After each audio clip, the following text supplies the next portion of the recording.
Welcome to the Chapter Leadership Boot Camp. I'm sorry that I can't be there. I'm actually at Chapter 91 as you're watching this at their annual meeting to have a discussion and make a small presentation. 91 is a very important chapter, as all chapters are, but 288 is a heck of a lot of fun, and I want to say hi to Keith and Rick, and thank you for hosting it. And Brian, I hope you're flying the radial RV so everybody can see it. And I certainly miss sitting out by the big tree to watch the gaggles fly. That's all the fun stuff. What's important is that all of you chapter leaders from around the area that have come to Spruce Creek are there because you're committed to EA and you want to make your chapters more vibrant. That's why we're there also. We want to make sure in this one day that we can help you with best practices, create the network of fellow chapter leaders that are in the area, and discuss what is it that's going to fulfill our mission, which is creating aviation enthusiasts and bringing people into the EA network.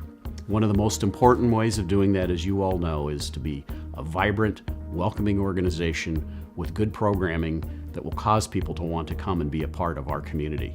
So this is an opportunity to talk about that, discuss that, look at best practices, create that network, and while it'll be an intense day, also have some fun. So all of us at EA want to thank you and really commend you for your leadership in taking this step of being here today. Like I said, sorry I can't be there, but I think you're in good hands and you'll have a great session.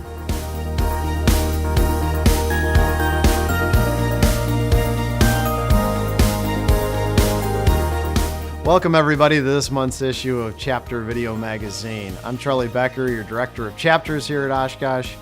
And this month I'd like to go through a couple of items that might help you as a chapter. So the first off is chapter gear. We introduced this last month. This is where your chapter can order customizable gear with either the stock EA logo or the Heritage logo or even a Young Eagles logo, and then some customization that you can put on there with like Chapter 252, Oshkosh, Wisconsin. So I think it's a good offering. The pricing is attractive. T-shirts are $10. Pocketed T-shirts are $12. Hats are $9.95. Polo shirts are $20 and $22 with a pocket. So I think we have a good selection of merchandise. We know we're going to add some more stuff as we go along, but right now I think we got some good quality merchandise out there that can help you as a chapter promote yourself in the local aviation area. And even the non-aviation crowd. So you can have something that you can wear when you're out and about and strike up that conversation about flying in EAA. We have a Chapter Leadership Academy, a training session for chapter officers coming up April 22nd to 24th. Would really encourage you if you can make the trip up here to attend. It's a great time. It's a great time to get to know your chapter office staff and other EA staff up here. We try to give you a lot of information in a small amount of time. So it's a real learning opportunity on how to become a successful chapter or how to make your chapter even that much better if you're already a good, solid chapter out there. So again, April 22nd to 24th, would love to have you up here. I think you'll find it one of the best opportunities outside of the fly-in to come to Oshkosh. Just last week in February, we had the FAA Summit. Now this is an opportunity where our government staff can get together with the top FAA staff, and they come out here to Oshkosh. That just tells you how the relationship is with the FAA, that they're willing to come to Oshkosh in the middle of February to talk about issues around sport aviation. We had 20 FAA staff here. We talked about a lot of different issues. Probably the one that's most important to the chapters out there is this hangar use policy. We have put in comments whereby we think that building aircraft or actively building an aircraft on an airport in a hangar should be recognized and called out as an aeronautical use. That's one of the big issues. The other big issue is trying to get EA chapters recognized as aviation organizations that get some special advantages under this policy. So that's the other one, because we can't think of a better way to promote aviation in the airport than with an EA chapter. So we're holding our breath on that one. We should expect to see something come out of that on the policy, and I would think by Oshkosh time it'll be out there. So we keep hammering on that issue. We talked about a lot of different things: home built safety, ADS-B implementation for LSA aircraft and experimental amateur built aircraft. Just a whole laundry list. It's a really good opportunity for us to have a frank discussion with the FAA on policy issues. So I just wanted to share that because I know advocacy is right at the top of everybody's list on why they're an EA member. If you somehow missed it, we acquired the IMC Club Network back in the fall. And they have a number of chapters out there. And I just wanted to share with you that the Oshkosh chapter that I'm president of, 252, we just officially brought in the IMC Club of the Fox Valley as part of EA Chapter 252. What this is going to allow is that Chapter 252 will now have one night of the month where we have an IMC get together to talk about instrument flying. And so I think it's a plus for us as a chapter.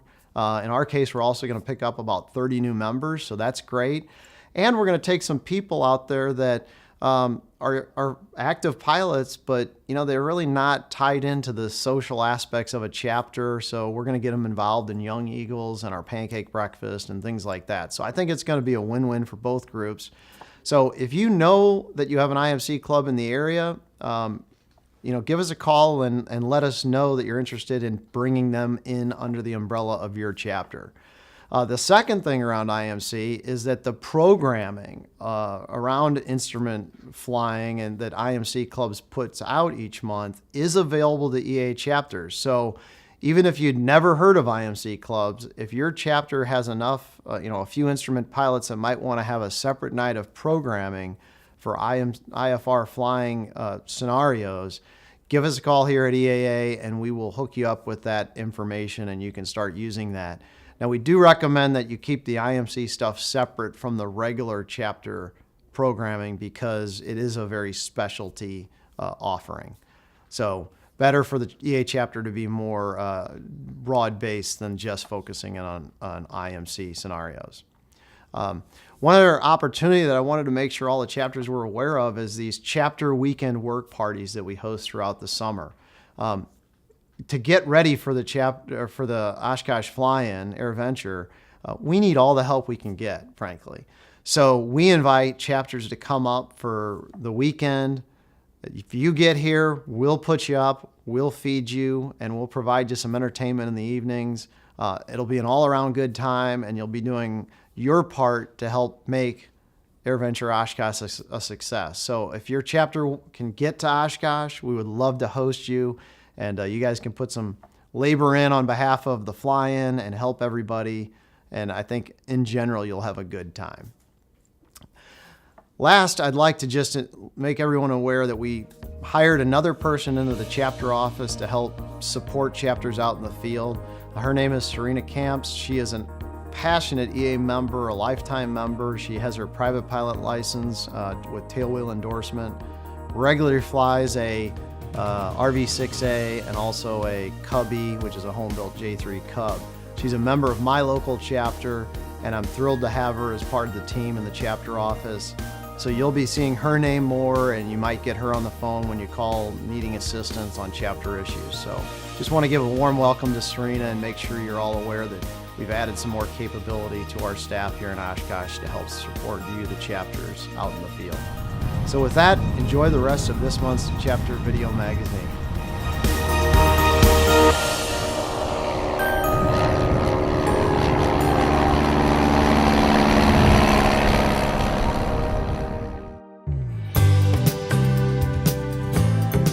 The midwinter blues might be settling in for most of the country, but we found a kid that does not let the snow stop him from having a good time. Meet Luke Lahendro. He's a pilot. He also has his tailwheel endorsement. Just because it's cold does not mean you can't go flying. Us flyers down in southern Wisconsin kind of get a little bored because there's too much snow on the grass for any to go flying, so we put the skis on and we'll go Saturday and Sunday, we'll go fly to different lakes around the area, going for lunch and whatnot. It's just a fun activity to do in the winter. Fun activity it is, Luke. but you look so young. I'm 18 years old and I've been flying ever since I could touch the rudder pedals in my dad's Champ that he had. I get questioned a lot whether I have a pilot's license or not. A lot of people think it's cool. Everyone I talk to is like, wow, you fly. It's like, yeah, and that's a pretty cool feeling. The feeling of flight bites all of us at some age. Some might be lucky to have a chance to get their first ride from a friend that's a pilot. Or maybe you have just been fascinated about flight since your first air show. Whatever the reason, aviation is in our blood. It's a part of who we are. We all have to start somewhere. Well, I started my flight training. My dad's a CFI, luckily, and I started in 2012 and just started with flying the clip around the patch, going different flyings with him and whatnot, and eventually switched me over to the left seat and that, was flying that a bunch. Then he got the Cub, and on my 16th birthday, I soloed in our J3 Cub. I had 6 airplanes lined up. I had 2 on skis and the rest on wheels, but the Wisconsin weather really didn't want me to solo, so all I got up in was a J3 Cub, and we call it quits today because as soon as I landed, visibility went to 0. But finding a plane on wheels is easy. But you might get lucky, like Luke, and find someone that has one on skis. And even better, if there's snow on the ground. A friend of mine down in Hartford, Wisconsin had a 90-horse Cub on skis, and I went flying with him, and we flew down to Capitol Drive Airport and for lunch, meeting some friends there, and he signed my logbook and everything whatnot. Really didn't know what he was doing, and he said, go take it around the patch, and that was my first solo on skis, and man, that feeling was awesome.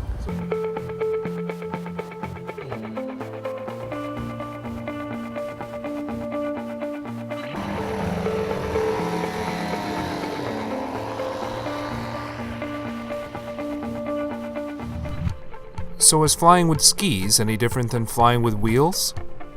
Definitely different from flying on wheels. For one, you don't have brakes. If you just have plain straight skis, like most of the airplanes out here, they had just the plain metal bottoms. Really, the snow conditions depend on everything for how it's going to fly. The warmer it is outside, the more friction it creates on the skis, and it's harder to get off the ground because it slows you down a lot more. The best snow for flying on skis is fresh powder snow. That's just going out there with no wind, blue skies, the sun beating on you. You stay warm enough in the Cub, and it's just wonderful. There are skis available for most all tailwheel airplanes and even a few nosewheel. You can buy skis on the new and used market and have them installed on your airplane in a short amount of time. There are even folks around that can give you instruction in ways of flying off snow and ice, so that you don't turn a fun experience into a chilly and expensive ordeal.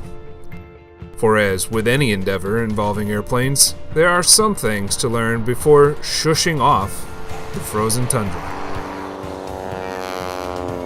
If you ask Luke, flying is for fun, and ski flying is just another way to have fun. Either on wheels or skis, flying is a great way for youth to enjoy something more than their electronic devices. I think a young person should get their license because it opens a road to many opportunities. You don't have to do it for a professional or be an airline pilot. Just do it for fun. Take it, it's probably more expensive hobby out there, but there's a way to do it affordably. And if I was going to tell a young person why they should do it, I'd say for the joy and for the entertainment and the people that you meet. People that you meet pays for it all.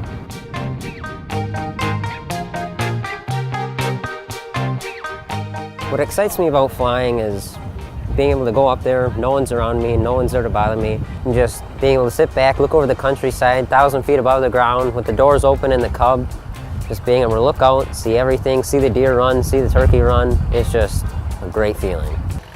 Well, the doors might have to be closed if it's cold outside, but we all should remember that flying is not just a summer activity. Organizing a ski plane fly-in is a great way to get people together. Paul Poperesny started our annual EAA ski plane fly-in to celebrate his wife Audrey's birthday. It was a great way to get friends and family together. This year, it has grown to having over 800 people in attendance, and 53 airplanes registered to fly in this year. There is chili, soup, and hot chocolate, and most importantly, people telling stories and having a good time. in the name of aviation.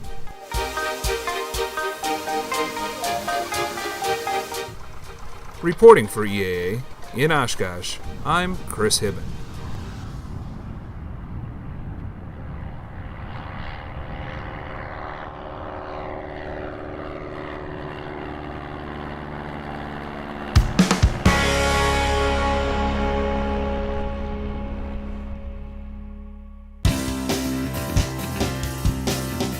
Hi, I'm Charlie Becker from EAA headquarters.